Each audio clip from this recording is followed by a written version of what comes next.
Buenas noches, mi nombre es Beatriz Ballarino.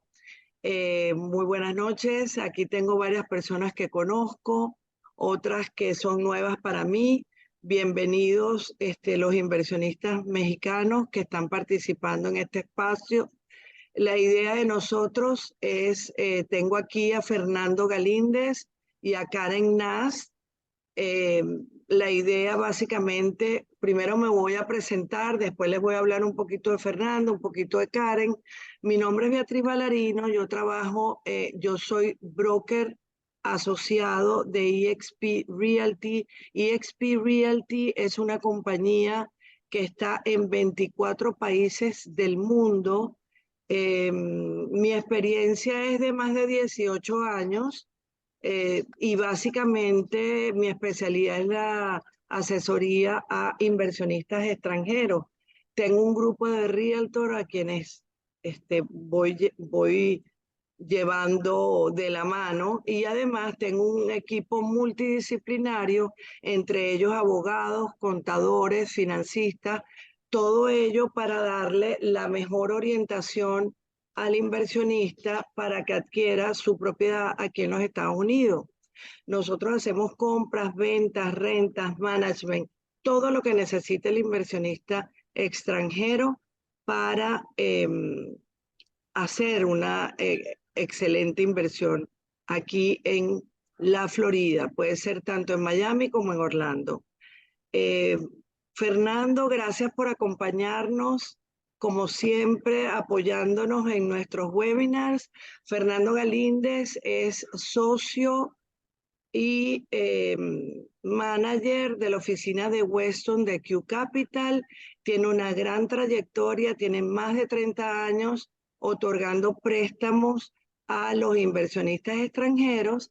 Y también tenemos aquí a Karen Naz, que muy amablemente se ofreció a apoyarme en este webinar en todo lo relativo a inmigración.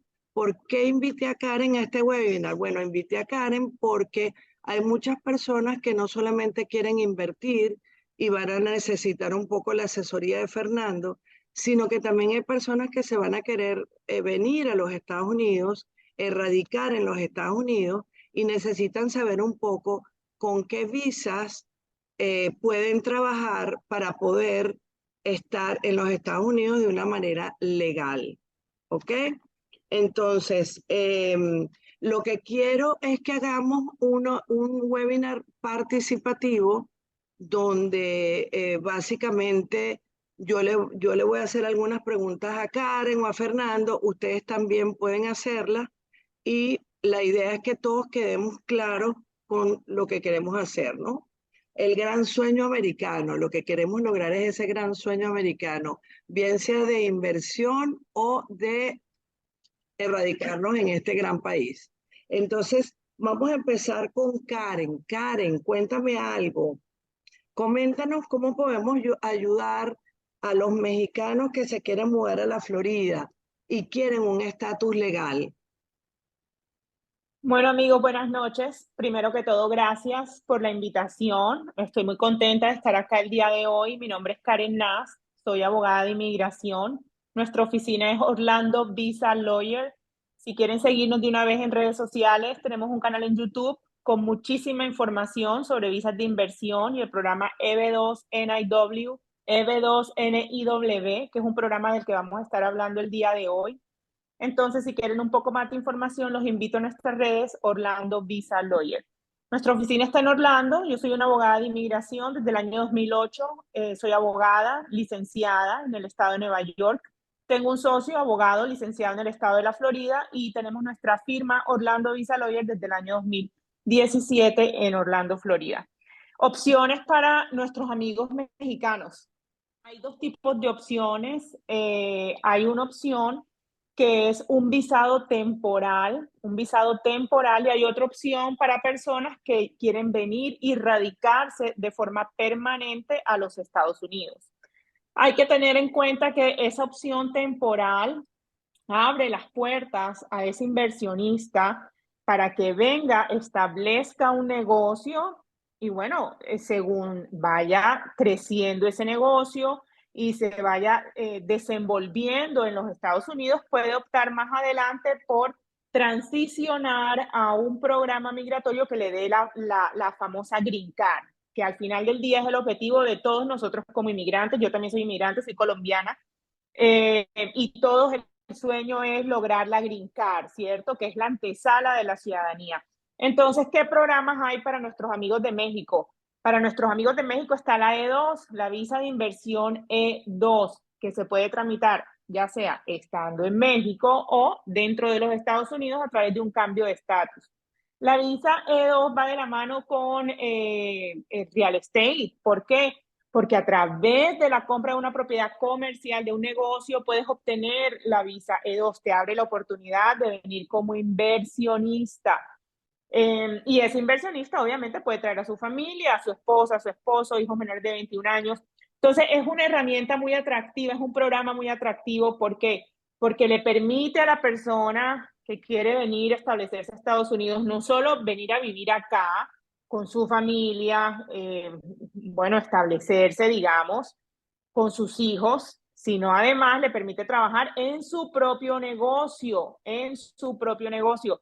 Y para, en ocasiones, cuando digamos está casado, le permite al cónyuge tener un permiso de trabajo y desempeñarse en cualquier actividad después de que sea legal, ¿no? Entonces, la visa de inversión E2, que es un programa de nuevo para esos países, México está incluido, que tienen un tratado comercial con los Estados Unidos, le abre la puerta al inversionista para que venga a vivir a los Estados Unidos a través de esa inversión. Pero también hay posibilidades que ya no son, digamos, temporales, sino de nuevo, te permiten obtener la Green Card, y dentro de esas posibilidades hay varias opciones. Está el programa EB2 para profesionales, está la famosa visa de inversión EB5 para inversionistas que tienen ahora ya un monto, cuentan con un capital de inversión mucho mayor, y este programa les permite de una vez obtener la residencia legal permanente, el inversionista, su cónyuge e hijos menores de 21 años. También existe la posibilidad que muchos de nuestros clientes optan por eso, de nuevo, venir con una E2 que tiene un monto de inversión menor y luego transicionar a la EB5, o pueden hacerlo directamente a la EB5. Entonces, estas son las dos opciones para inversionistas, pero desde luego hay otras opciones. Está el programa EB2, está el programa EB3, si tienen una oferta de empleo, está el programa EB1. Si la persona tiene una empresa en México, una empresa que está establecida allá y quiere venir a abrir una oficina aquí en Estados Unidos. Entonces, esa persona va a venir como un empleado en transferencia, ya sea el presidente de la compañía o un manager. Entonces, está esa otra opción, la EB1. Entonces, hemos nombrado varias opciones. De pronto, a lo largo de nuestra conversación la noche de hoy surgen algunas preguntas que nos permitan ahondar en cada uno de estos programas.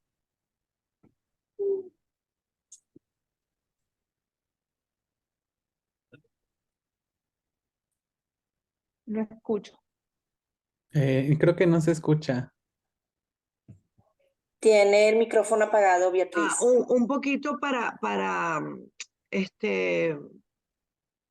agregar a lo que está diciendo Karen en relación a la visa EB5, que es la que otorga la residencia permanente a los inversionistas extranjeros. Quiero decirles que tenemos varios proyectos aquí en Miami que otorgan esa visa EB5. Entre ellos está Smart Brickle, tenemos otro que se llama Edition, tenemos otro que se llama Nexo. Lo que pasa es que no podemos hablar en detalle en este webinar porque este webinar es de corto tiempo, pero cualquiera de ustedes que esté interesado en tener una visa EB5, tenemos varios proyectos interesantes donde los podemos ayudar pues, para que se radiquen aquí en los Estados Unidos. Y con la visa E2, en relación a la visa E2, también tenemos muchos negocios que pudiéramos ofrecer para que junto con Karen puedan tener esa visa. Bueno, ¿Alguien tiene una pregunta? Creo que alguien levantó la mano. ¿O no? ¿Cómo se fue, pero ella estaba levantando la mano, Claudia. Sí, Que tiene... yo. Ajá, Claudia. Sí, gracias. Yo tengo una duda. Al momento que alguien, un inversionista, compra una propiedad, ¿ya con eso tiene oportunidad de aplicar a la E2? No. Karen, Una propiedad de residencia, una propiedad residencial no te califica la E2. Cuando hablamos de propiedades, estamos hablando de un establecimiento de comercio.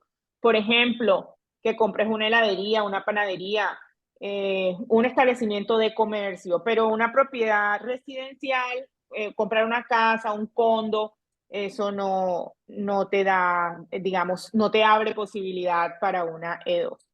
Un A menos, negocio sí.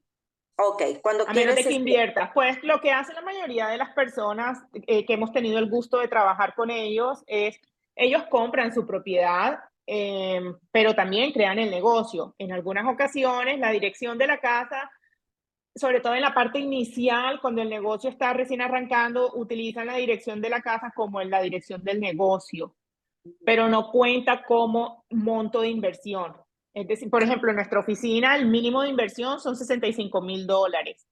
Entonces, si compraste un condo que te costó 300,000, esos 300 o lo que hayas dado de inicial, digamos que diste el 30%, $90,000, esos $90,000 no se pueden utilizar como capital de inversión.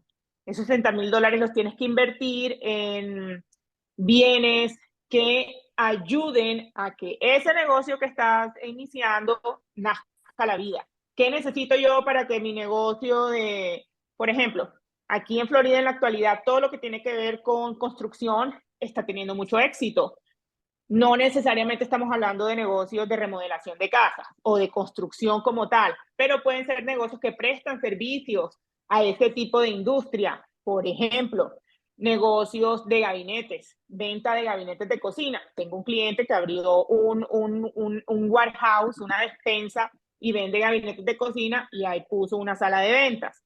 Tenemos otro cliente que compró unas máquinas pulidoras y presta servicio a construcción y pule pisos. Cada máquina pulidora de las grandototas le salió en $15,000, más 2 camiones, ahí se sumaron los $65,000.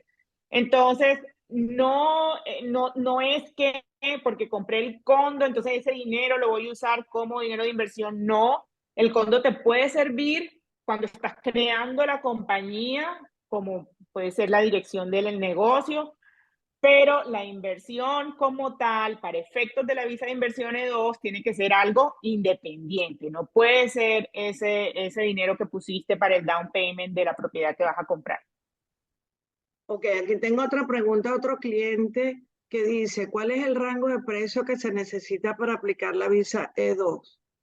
Nosotros empezamos con $65,000 y esta es una pregunta que me gusta mucho porque yo sé que en redes sociales, YouTube, hay otras oficinas que hacen propaganda con cantidades menores, pero la E2 tiene una situación muy particular y es que es una visa que si bien el aplicante o el inversionista la puede pedir estando dentro de los Estados Unidos a través de lo que se llama un cambio de estatus, ¿cierto? La persona viene con su visa de turista, digamos, en el caso de ustedes, mexicanos, viene con su visa de turista, tiene su estadía de 6 meses, se realiza el cambio de estatus dentro de ese periodo, dentro de esos 6 meses, y les van a dar una nueva estadía por 2 años, ¿cierto? Entonces se pueden quedar sin ningún problema 2 años trabajando en su negocio, creciendo su empresa, lo que sea. Pero resulta que en algún momento van a tener que salir, que viajar, porque toca viajar por alguna razón, no se van a quedar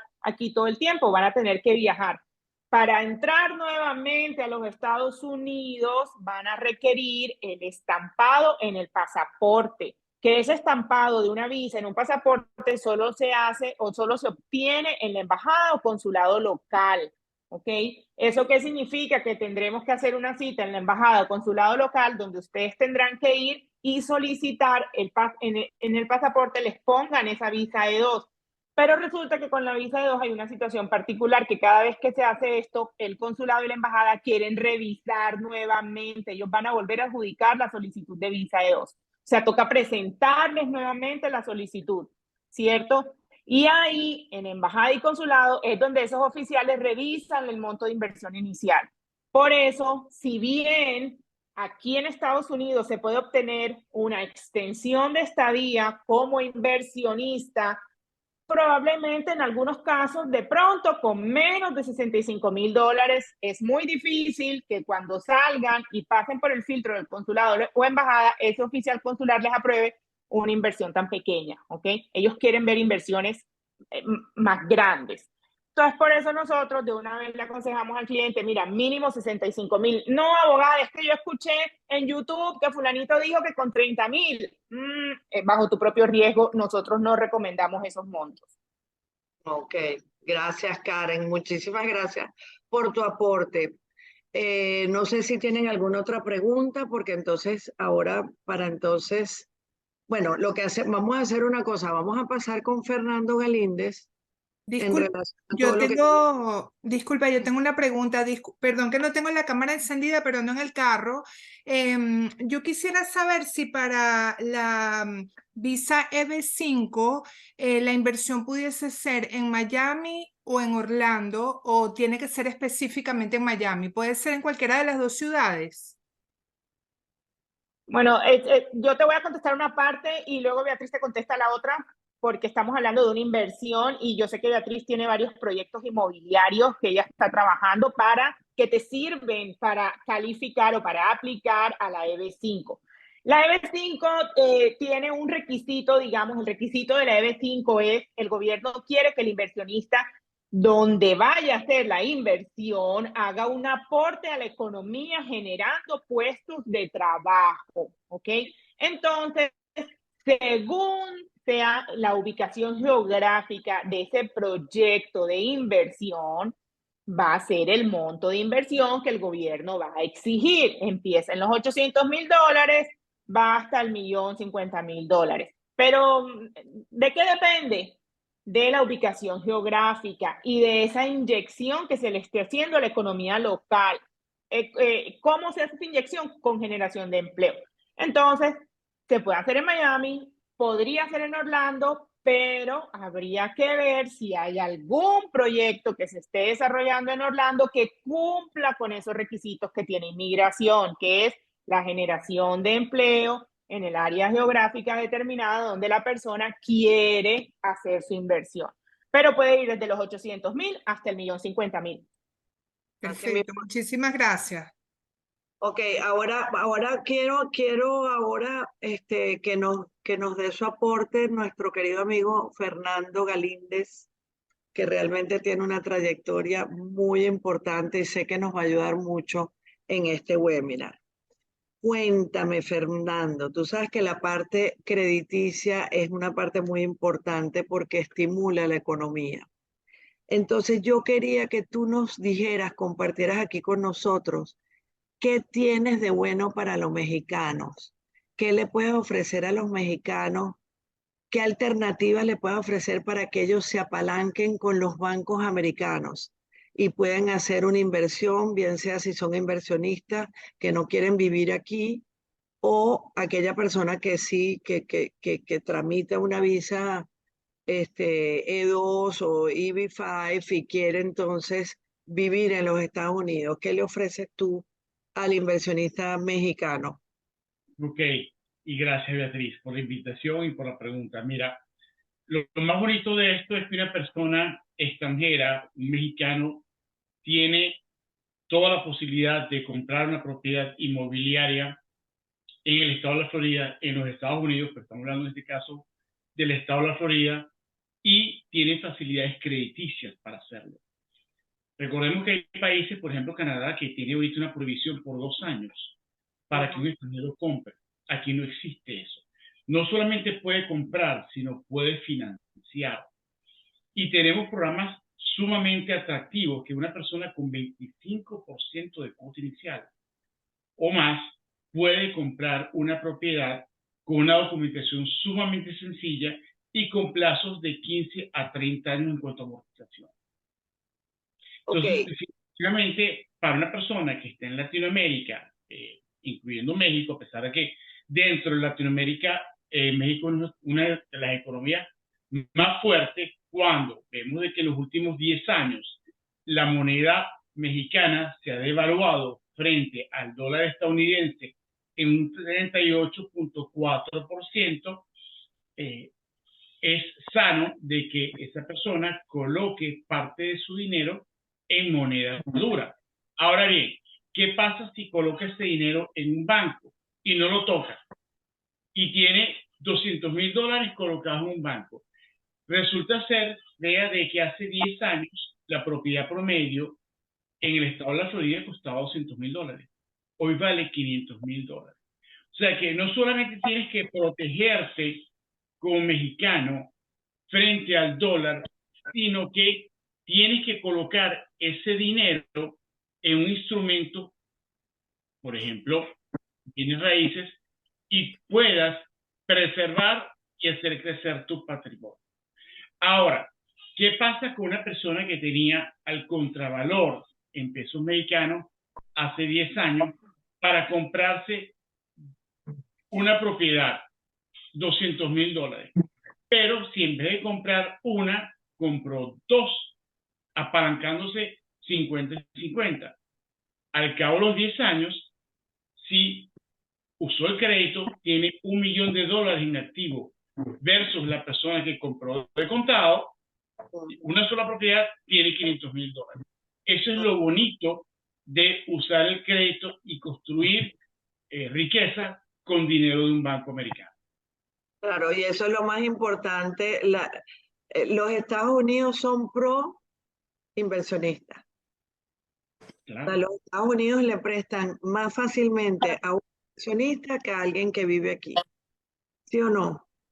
Eso es correcto. Siempre lo decimos, es más fácil para un extranjero, a un mexicano que reside en México, financiar una propiedad que para ti, para mí, porque yo le verifico los ingresos con una carta de un contador emitida por un contador mexicano o por una carta de trabajo de la empresa donde trabaja.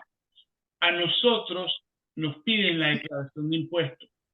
Y en esa declaración de impuestos, sí, tú está bien, tú tienes una renta, pero la ley nos permite tener N cantidad de deducciones y es sobre el resultado final que nos van a evaluar para prestarnos o no dinero.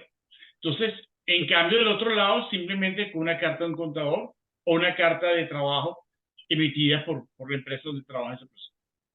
Y hablando de eso, ¿cuáles son los requisitos que ustedes piden para dar un financiamiento a un extranjero? Ok.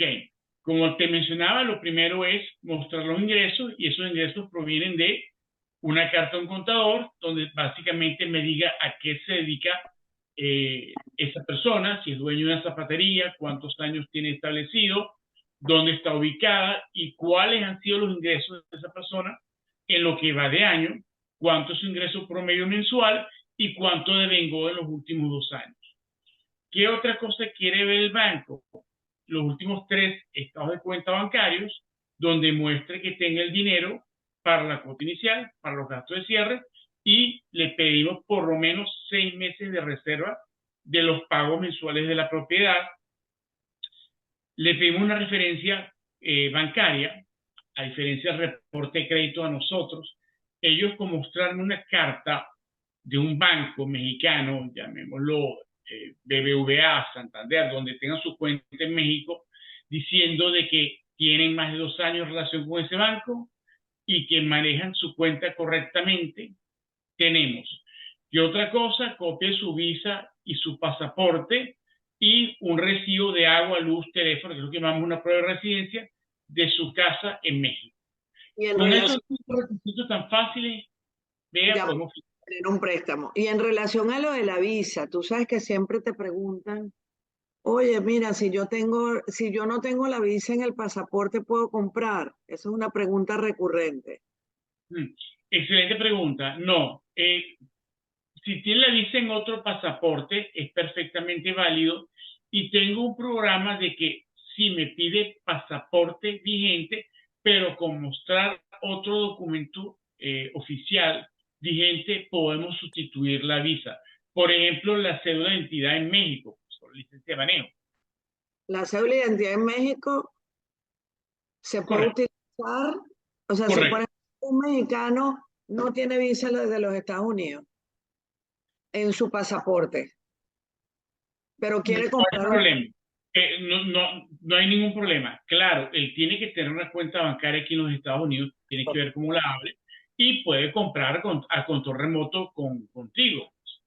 Y simplemente la documentación se le manda para el cierre a México y él allá, frente a la embajada, frente a un notario americano, firma toda la documentación. Pero una cosa, tengo entendido que cuando el inversionista tiene su visa, es perfecto porque tiene tasas de interés favorables. Ahora, tengo entendido que cuando no tiene la visa en el pasaporte, el interés es un poco mayor. No, No es así.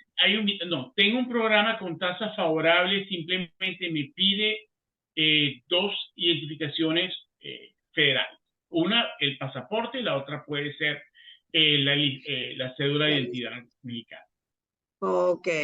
Y en cuanto a eso de los intereses, cuéntame, háblame un poco de cómo ves tú los intereses hacia futuro, cómo ves tú, han aumentado bastante los intereses, el gobierno en su interés de bajar un poco los niveles de inflación que se han bajado ¿Correcto? considerablemente, pero todavía tenemos ahorita, ¿cuál es la tasa de interés actual y cómo lo ves hacia futuro? Estamos en una tasa de interés promedio de un 7,5. Vemos de que los rendimientos en la letra del Tesoro de Estados Unidos, que es lo que marca la tasa de interés producto de la guerra, estamos casi en 5, está en 4,7, retrocedido un poco. La Reserva Federal ha sido muy enfática de que hasta que no lleguemos a un 2% de inflación, no va a aflojar, pero sí todos los analistas estiman de que en el mediano plazo vamos a ver un leve retroceso en las tasas de interés. Nuevamente tiene que ser leve porque tiene que haber una válvula de control con la inflación. No queremos soltar mucho porque se dispara la inflación nuevamente. Ya. Y la inflación está más o menos en cuánto ahorita, como en 4, ¿no? Un poquito más, sí. Ha bajado de De 9. 9 ha sido un esfuerzo grande. Y a pesar de eso, mira, se hablaba de que producto de las medidas adrede de la Reserva Federal, iba a haber una contracción monetaria muy fuerte, que íbamos a entrar en una recesión. Resulta ser que no hay recesión. Resulta que todos los indicadores están mejor que nunca, la bolsa de valores está disparada, la tasa de desempleo está muy por debajo de un 4%. En el caso de Miami, la tasa de desempleo no llega a 1,6, lo cual significa de que hay una mano de obra pujante. Entonces, después se empezó a hablar de un soft landing, de un aterrizaje suave. Ya no hay landing, ya no hay aterrizaje. La economía está, pero en su mejor momento. El mercado, y en especial el mercado de la Florida, que es un mercado súper robusto. Sí, En hay una cosa que llamamos el fenómeno de la Florida, y el mundo se dio cuenta, y cuando hablamos del mundo, inclusive dentro de los Estados Unidos, cuando todo el mundo lo trancaron, inclusive estados como California, Nueva York, vimos en Latinoamérica, en Europa, medidas drásticas, aquí no se trancó. Aquí estamos completamente activos. La economía estaba funcionando, los restaurantes estaban abiertos.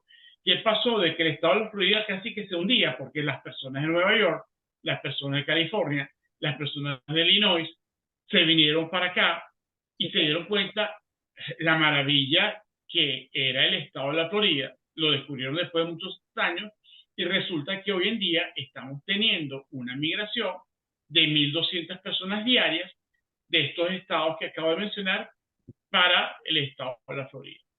Y muy hábilmente, por ejemplo, alcalde de Miami agarró un avión y le fue a tocar la puerta a las principales empresas ofreciéndoles beneficios fiscales para que se vengan. Entonces estamos viendo empresas como Citadel, que es uno de los principales fondos de inversión, hedge funds más importantes del mundo, que desde Chicago trasladaron su sede, su casa matriz, para Miami. Y así como él, muchas empresas, lo que llamamos Fortune 500 o transnacionales, decidieron migrar para el estado de la Florida y de esa cantidad un 40% para la ciudad de Miami. Excelente.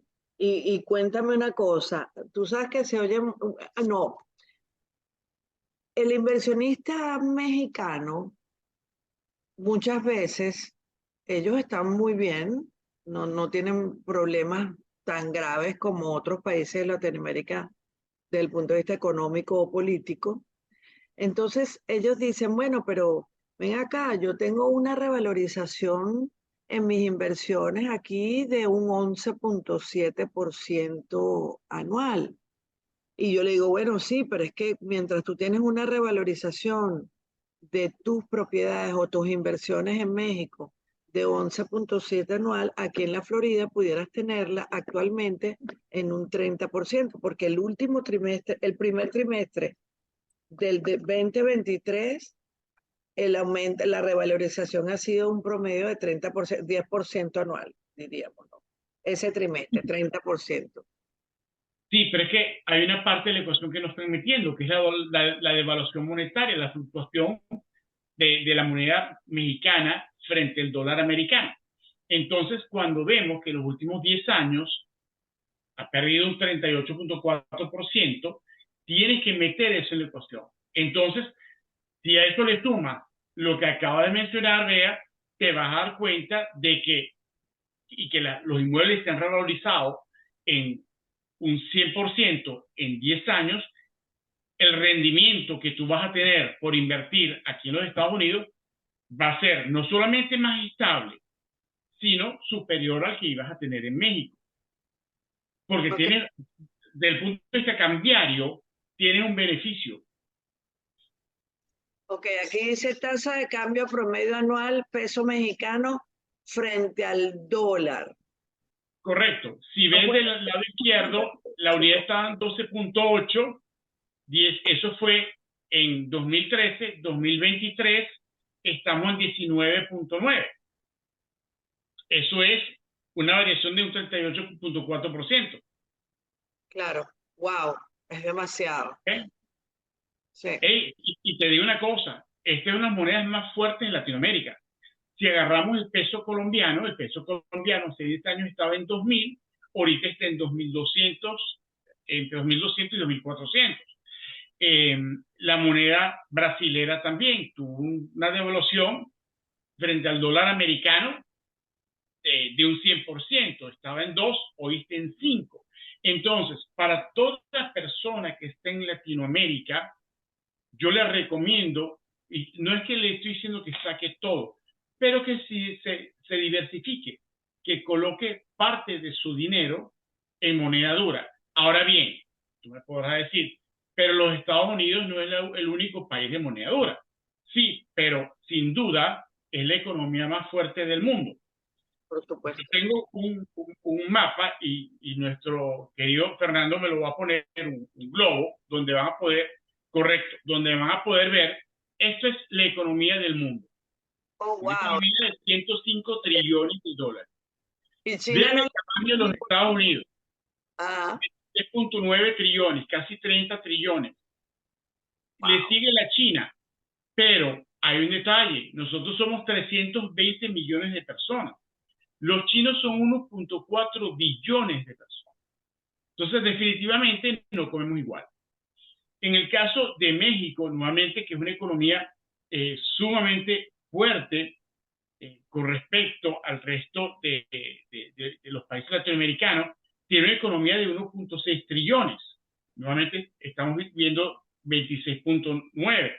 La población mexicana son 128, la americana son 320. O sea que es una población un poquito menor a la mitad de la americana, pero hay una diferencia abismal en el Producto Interno Bruto entre un país y el otro. Entonces, definitivamente, basado en esto, yo le digo a las personas que están en Latinoamérica, mira, el lugar del mundo donde invertir es definitivamente los Estados Unidos, y nuevamente los Estados Unidos es un país sumamente grande, pero los 50 estados, uno de los 10 estados privilegiados que no tiene doble tributación, y por eso la migración de todas estas empresas y de todas estas personas, está la Florida, que es el país con la mayor migración de los Estados Unidos. Y además de eso, para agregar lo que estás diciendo, la Florida es el cuarto estado con el Producto Interno Bruto más alto después de California, Texas y Nueva York. Correcto. Tenemos una economía que supera $1 trillón. Fíjense lo que estamos hablando. México tiene una economía de 1.6 trillones. México son 1.6 trillones. Nosotros en Florida tenemos una economía que pasa el trillón, pero aquí somos 20 millones de habitantes, 20, versus México, que son 128 millones de habitantes. Entonces, es un estado sumamente rico. Es una economía que supera 3 veces muchos países latinoamericanos con una población pequeña. Claro. Mira, aquí tengo una pregunta para Fernando. Dice, como inversionista, ¿cuánto es el mínimo que necesito de down payment y gastos de cierre para comprar una propiedad en Miami? Bien sea para una casa o single family home o para un condominio, un apartamento. O sea, si hay diferencias. Ok, buena pregunta. Nuestro préstamo mínimo son $150,000. Significa que una persona tiene que tener, por lo menos, si hacemos el cálculo de la cuota inicial, gasto de cierre y reservas, por lo menos unos $135,000 a $150,000. ¿Okay? Esa propiedad, para que un préstamo sea $150,000, la propiedad tiene que valer por lo menos unos $240,000, que tú sabes mejor que yo, Bea, no es fácil de conseguir un inmueble en ese rango de precios hoy en día.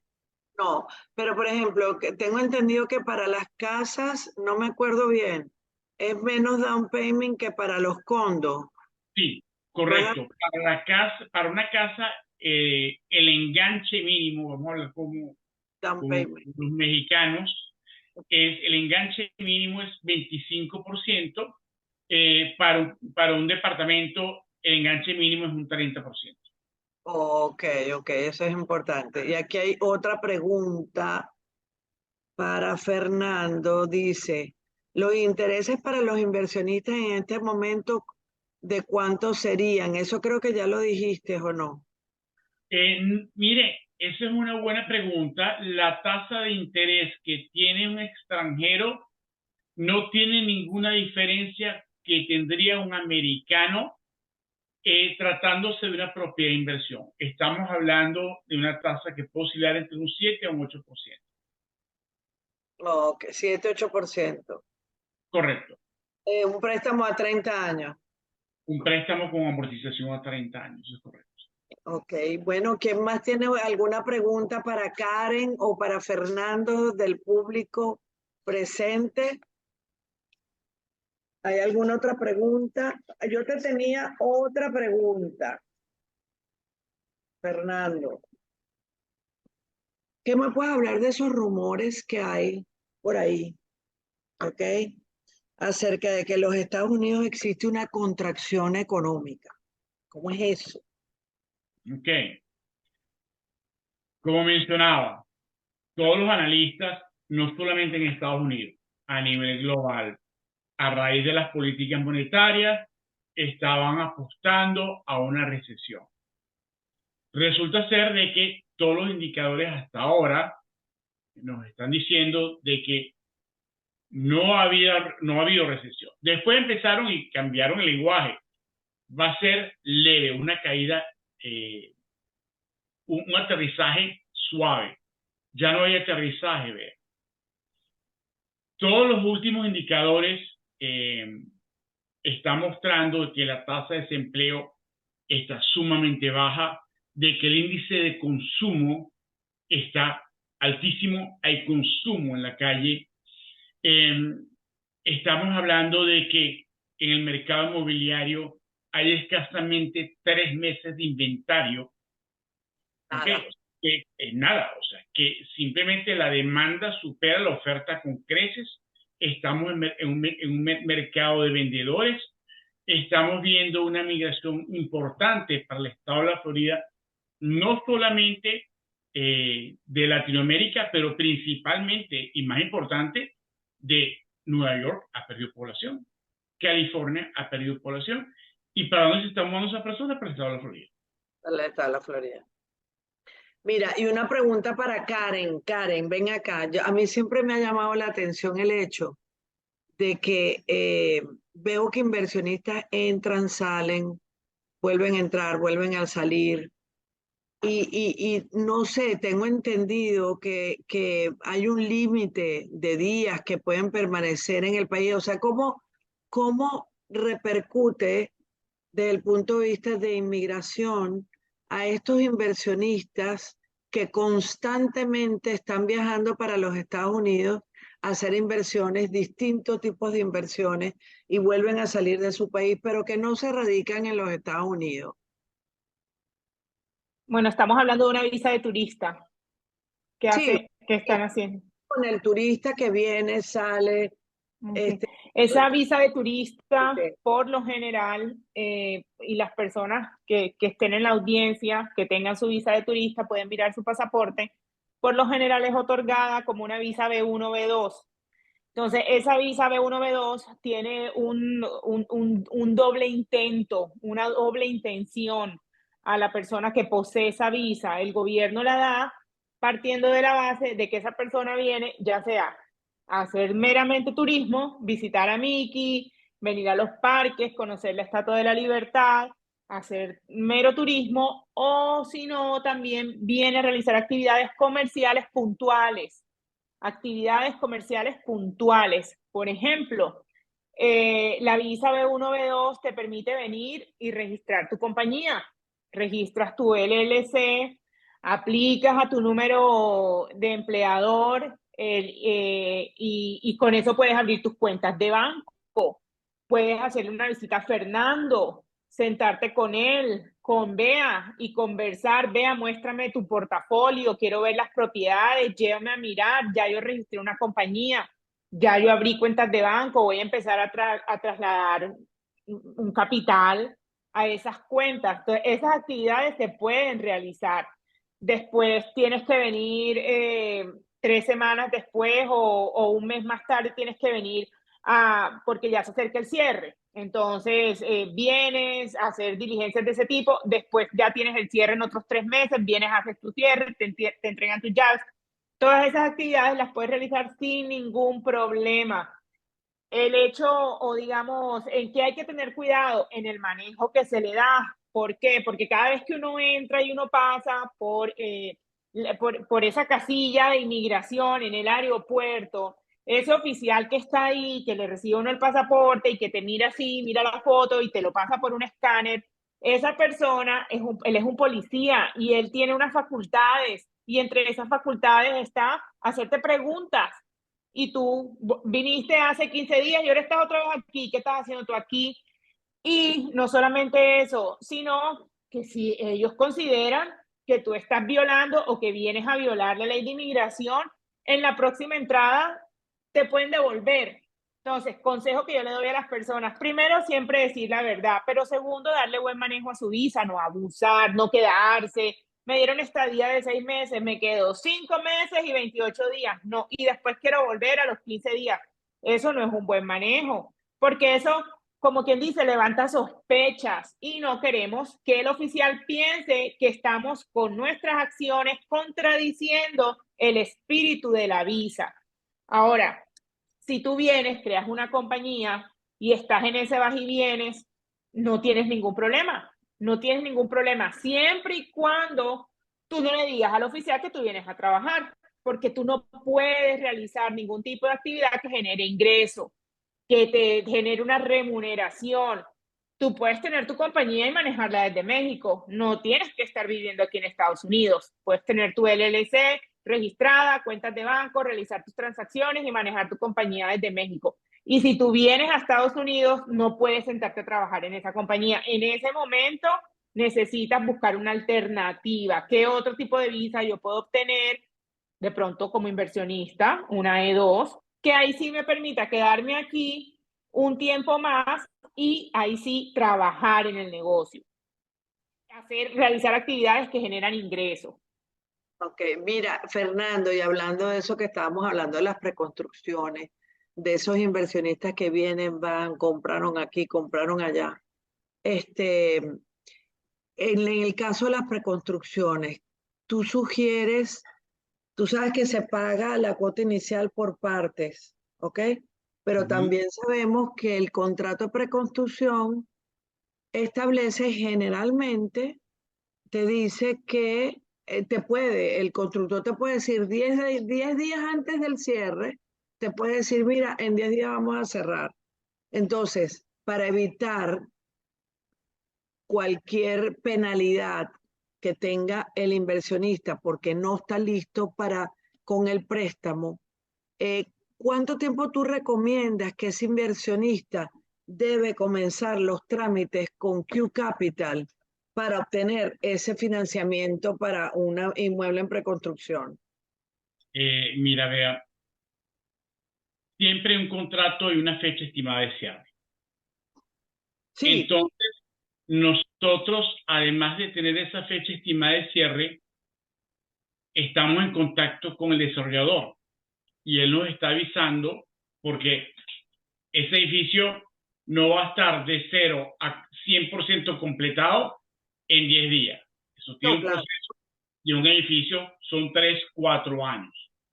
Entonces, nosotros, dado esa comunicación constante, cuando llegamos a los 90 días, le decimos al cliente, vamos a empezar a trabajar y en forma enfática. O sea, necesitamos que nos empiece a mandar toda la documentación para que cuando llegue la fecha de cierre, que se pueda adelantar, tú vayas a estar lista. Entonces, cuando muy tarde, 90 días antes del cierre.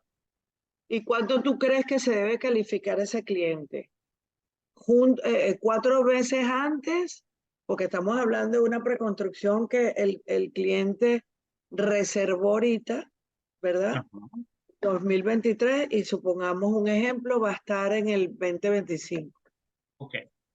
Este cliente primero tiene que estar consciente que esos son contratos no sujetos a financiación. Hay que tener eso claro. Reconstrucción. Okay. Entonces, si él va a requerir un crédito, tú me puedes contactar a mí y le podemos decir, señor cliente, basado en su escenario actual, hoy, ¿usted califica o no califica? Ok. Y vamos a suponer, la propiedad vale $500,000 y él necesita tener $200,000.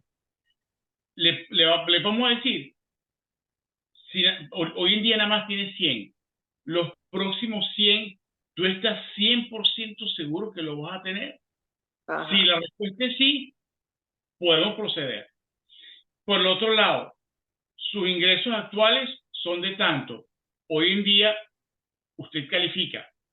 Usted está seguro de que dentro de 3 años su empresa seguirá funcionando, seguirá teniendo estos ingresos, más o menos.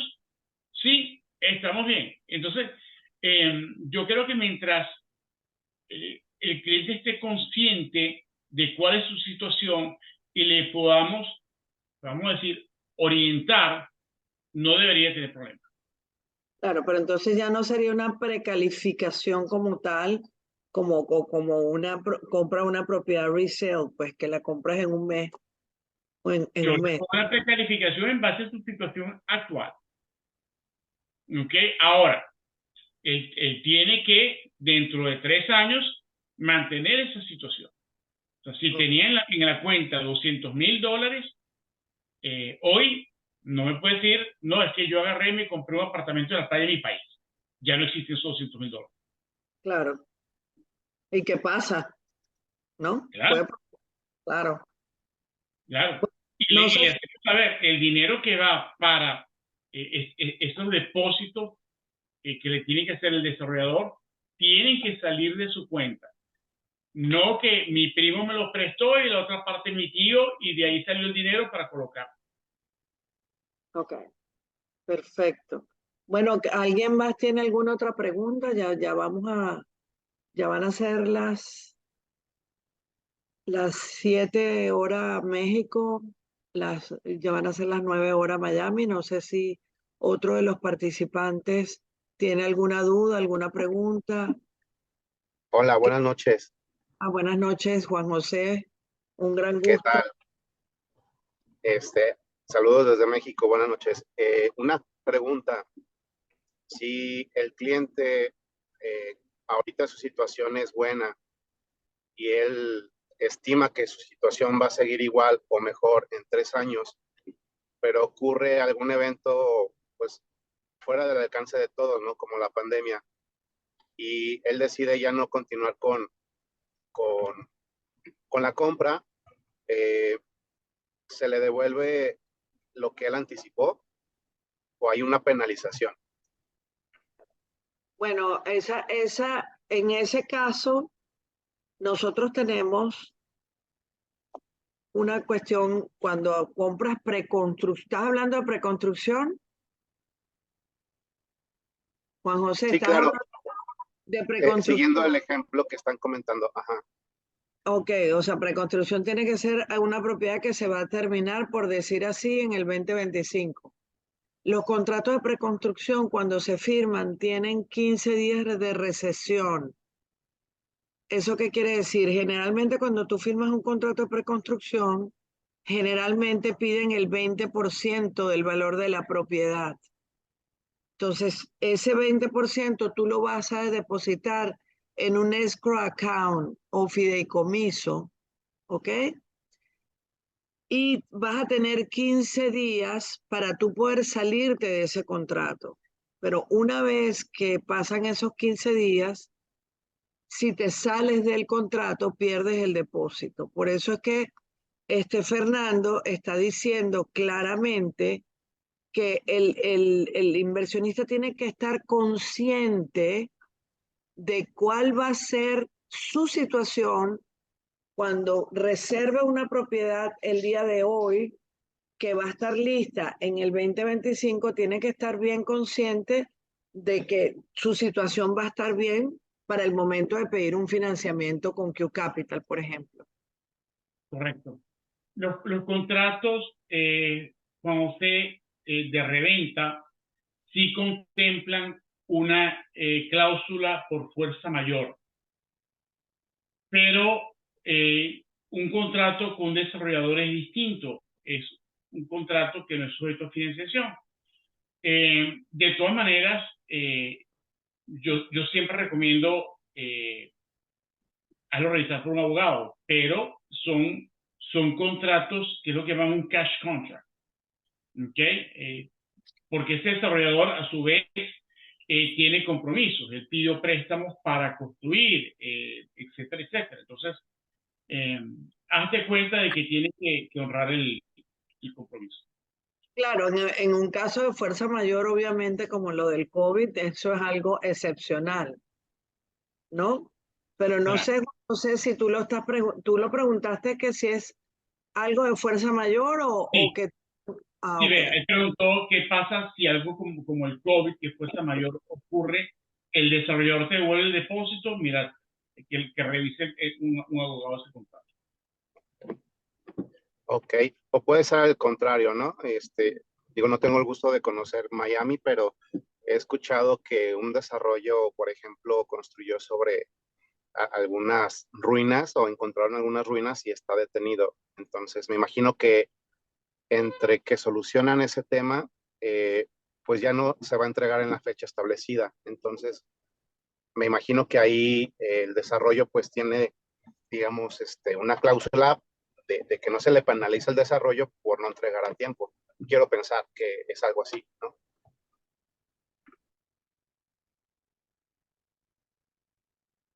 Está en mute. Sí, Que claro, no pueden sacar, no pueden seguir con el desarrollo hasta tanto eso se clarifique. Sí, eso fue polémico, todos los vimos que hay ruinas en el lugar, entonces obviamente sí, eso retrasa el proceso de construcción y obviamente de entrega, ¿no?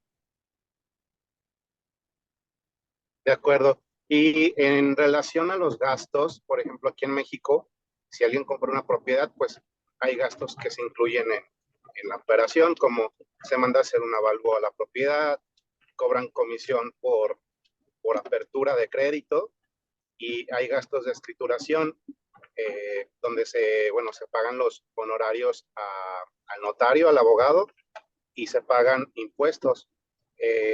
Aquí alrededor, aquí en Guanajuato, que es donde yo estoy, se paga alrededor de un 3% sobre el valor de la propiedad. Allá, más o menos, entre todos los gastos, ¿de cuánto estamos hablando? ¿Es sobre un porcentaje o varía? Tal cual, es un 5% si es una reventa, un aproximado, un 6,5% si es una preconstrucción sobre el precio de compra. que serían los gastos de cierre, ¿cierto? Correcto, y tal cual como existe en México, eso incluye los gastos financieros, los gastos de escritura, los timbres fiscales, lo que se le paga al abogado o a la compañía de títulos que esté involucrada, en fin. Todos esos actores dentro del proceso, si sumamos estos gastos, pagos, suman ese 5 o 6,5% del valor de la propiedad. Ok, muchas gracias. A la hora. ¿Alguna otra persona tiene alguna pregunta, alguna duda, alguna inquietud que quisiera que le respondiéramos? Claudia, que Claudia estaba muy motivada, pero no preguntó. No, estaba escuchando muy atenta. No, me queda todo muy claro, yo creo que sí hay oportunidad de que podamos acercar gente, ¿verdad? Claro. Que esté interesada en, pues, en hacer negocio y en invertir, ¿verdad? Bueno, quiero Me que queda sepan muy que Q Capital, eso lo puede decir Fernando, pero me gustaría, Fernando, que le dijeras todas las oficinas que tiene Q Capital, con cuántos bancos trabaja Q Capital, todo eso para darle más claridad en el proceso a Claudia. Seguro. Gracias. Q Capital es un banco hipotecario. Tenemos relación, dada la naturaleza del negocio, con 34 bancos, quizás más. Y eso tiene una razón de ser. Nosotros somos bancos preferidos de las principales constructoras, lo que aquí llaman preferred lender, como es D.R. Horton, como es Lennar. Y cuando uno trabaja con un desarrollo, el inversionista, el banco, no quiere ser el dueño del desarrollo completo, lo cual nos obliga a diversificarnos. Entonces, a mí un banco me puede decir, o un inversionista, yo nada más quiero colocar de mi dinero el 10% en este desarrollo. No pretendo ser el dueño. Eso me obliga a apalancarme con otras instituciones financieras para cumplir con las necesidades del proyecto. Y entonces, de acuerdo a al perfil de cada cliente, lo podemos ubicar en un programa o en un banco específico. Aparte de eso, lo que mencionas, Q Capital tiene más de 20 años en el mercado, es el banco líder en préstamos para clientes internacionales. Tenemos oficinas en varios países, en las principales ciudades y países latinoamericanos, y en los Estados Unidos ya también tenemos en Aventura la oficina principal, está la oficina que yo manejo en Weston, tenemos una en Orlando, tenemos en Texas, pero dentro de los Estados Unidos tenemos licencia para prestar en el estado de la Florida, en Texas, Georgia, California, Nueva York y Colorado.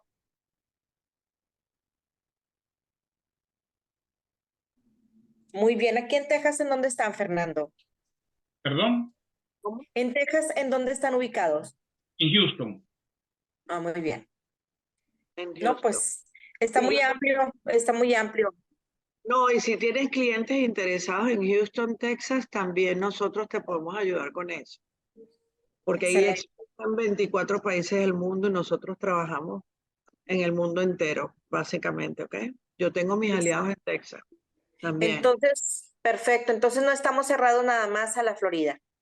No, Hay No oportunidades. está cerrada solamente a la Florida. Todos los que estamos en la organización podemos financiar en cualquier parte. Es decir, que yo puedo financiar en California, puedo financiar obviamente en Florida, que es donde estoy, en Texas, como a la vez mi compañero que está en Texas puede financiar propiedades acá o en cualquiera de los estados que mencioné. pero una cosa que te quiero decir, Claudia, que si el inversionista que tú tienes quiere una mayor revalorización, definitivamente la Florida en estos momentos tiene una mayor revalorización en sus inversiones que en Texas. Y si no, que me diga Fernando que que presta por todos lados, si eso no es así, pues.